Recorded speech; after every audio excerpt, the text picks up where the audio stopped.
এক নম্বর হলো আমরা জানো মাইক ঠিক ওয়াজ ঠিক, বুঝছেন?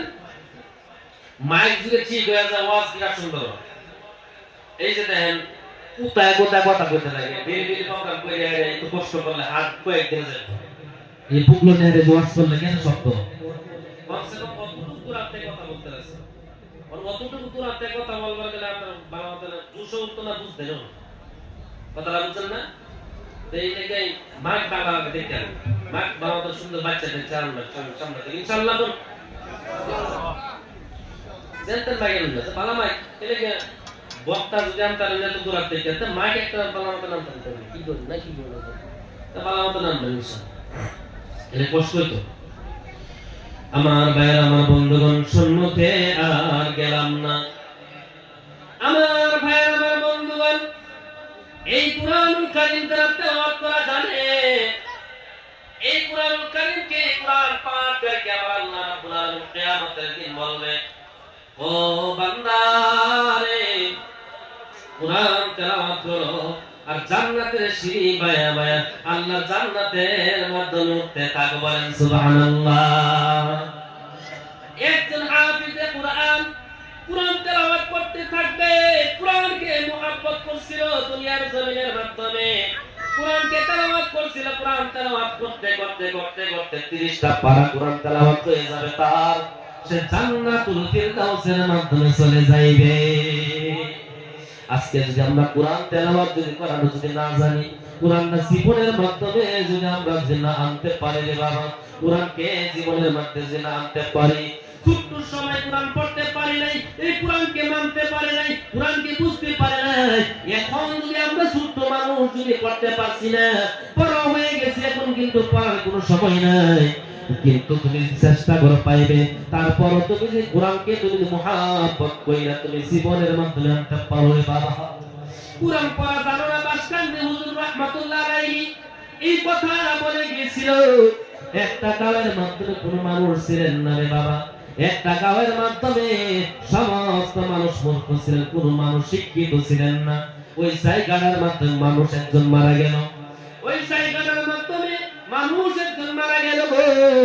যখন মানুষটা যখন মারা গেল আমার ভাইয়ের আমার বন্ধুগণ শুনে নেন জেনে নেন, মানুষটা যখন মারা গেল কে জানাজা পড়াইবে?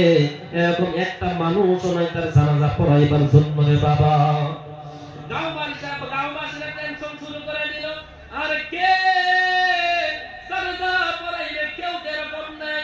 সমস্ত গাঁওবাসীরা একটা মিটিং করে বলল, তারে গোসল করাও, কাফন করাইয়া রাস্তার কিনারের মাধ্যমে রাখো, দেখো একজন যদি কোনো মানুষ সামনে আর একটা মানুষ যায় তার জানাজা সে পড়াইয়া দিবে। এমন টাইমে কলেজের একটি প্রফেসর ওই জায়গাটার মাধ্যমে রাস্তা দিয়ে যাচ্ছিল রে বাবা, দেখে বহুত মানুষ ওই জায়গাটার মাধ্যমে বহুত মানুষ দাঁড়ানো আছে গো। কিসের জন্য এত মানুষ ওই জায়গার মাধ্যমে? এসে দেখে রে একজন মানুষ দুনিয়া থেকে বিদায় নিয়েছে, তার জানাজা পড়াইবার মতন মানুষ নাই। এই প্রফেসর বলল, আরে জানাজা পড়াইবার জন্য একজন নাই, না না না আমি জানাজা পড়াই দিই, আপনারা কি বলেন? হ্যাঁ পড়াই দেন। প্রফেসর কি করলেন? জানাজা পড়াই দিল গো। যখন পড়াই দিল তারপর দেখে রে এই লাশটাকে কয় বরের মাধ্যমে নামাইবে এরকম একটা মানুষ পর্যন্ত নাই। সে মনে মনে ভাবলো, জানাজা ইমামতি যদি আমি করতে পারলাম, জানাজা যদি আমি পড়াইতে পারলাম, এই কয় বরের মাধ্যমে আমিও নামাইতে পারবো। যেহেতু ওই জায়গাটার মধ্যে কেউ নেই, কয় বরে নামাইবার জন্য মানুষ নাই, কিন্তু সে নিজে এই মানুষটারে কয় বরের লাশটারে কয় বরের মাধ্যমে নামায় দিল, মাটি দিয়া বাড়ির মধ্যে চলে গেল। চলে যাওয়ার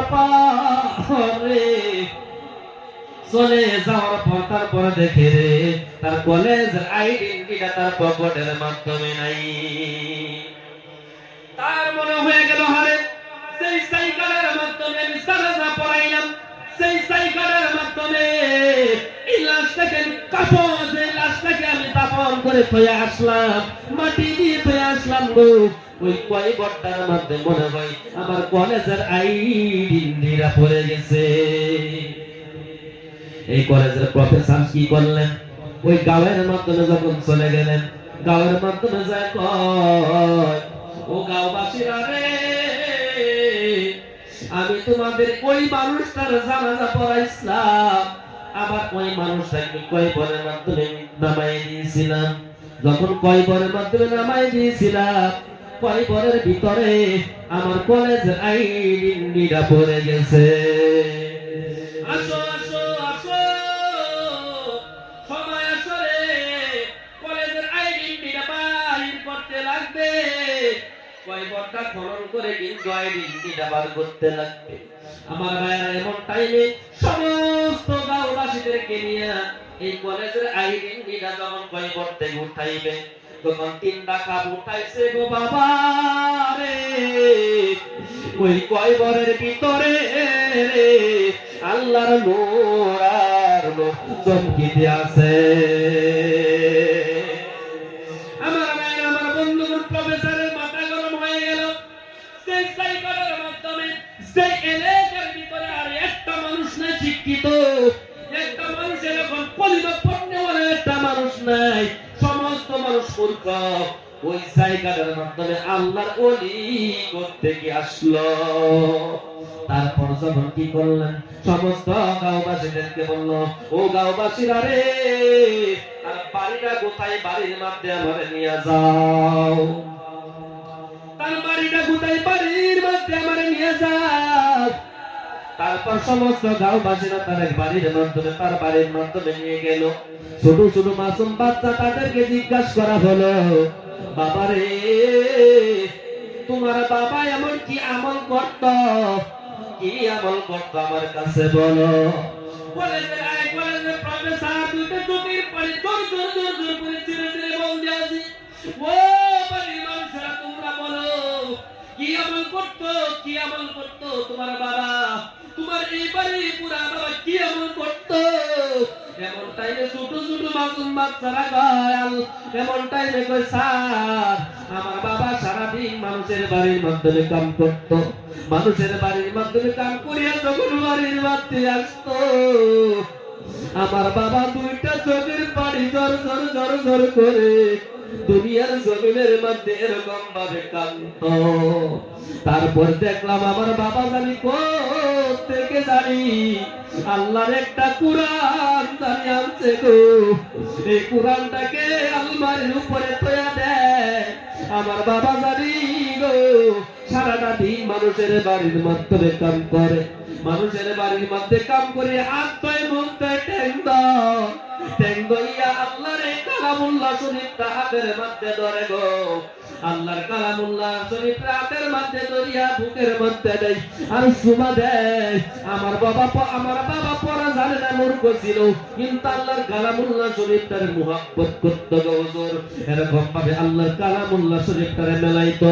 আমার বাবা পড়া জানে না, এরকম ভাবে লাইন লাইন লাইন লাইন হিসাবে আমার বাবা আঙ্গুলের মাথা ঘুরাইতো আর বলতো, আল্লাহ গো দুনিয়ার জমিনের মধ্যে, আল্লাহ গো কোরআন পড়া আমি কিন্তু জানি না গো আল্লাহ, কিন্তু আল্লাহ গো কোরআনের মধ্যে যা লেখছো গো আল্লাহ সব সত্যি লেখছো, কোরআনের মাধ্যমে যা লেখছো সব সত্যি লেখছো গো আল্লাহ, একটাও মিথ্যা নাই, একটাও মিথ্যা নাই। দেখেন আল্লাহর কালামুল্লাহ শরীফটা সে মুহাব্বত করার কারণে জীবনে কিছুই করতে পারলেন না, কিন্তু আল্লাহর কালামুল্লাহ শরীফটা সে মুহাব্বত করার কারণে দেখেন কয়বরের ভিতরে নূর আর নূর। আমার ভাইরা, আমার বন্ধুগণ, শুনে নেন, জেনে নেন রে আমার ভাইরা, আল্লাহ রাসূল সাল্লাল্লাহু আলাইহি ওয়াসাল্লাম বলেন, মান ক্বারাআল কুরআন ফাস্তাযহারাহু ফাআল্লা হালালাহু ওয়া হারামা হারামাহু। আল্লাহর নবী বলেন, ও মুসলমান ভাইরা, এই কুরআনুল কারীম যারা পড়বে, এই কুরআনুল কারীমকে যারা তেলাওয়াত করবে, আল্লাহর রাসূল বলেন, তারা এই কুরআনুল কারীমকে যারা তেলাওয়াত করবে, এই কুরআনুল কারীমকে যারা মুহাব্বত তার মুখস্থ করবে, কুরআনুল কারীমে যে বস্তুটারে হালাল বলছে সে জীবে, সেই মানুষটা যদি হালাল হিসাবে চলছে, কুরআনুল কারীমে যেই বস্তুটা, তার মানে আমার ভাইরা যেটাকে, আমার ভাইরা যে বস্তুটা নিষেধ করছে সে নিষেধ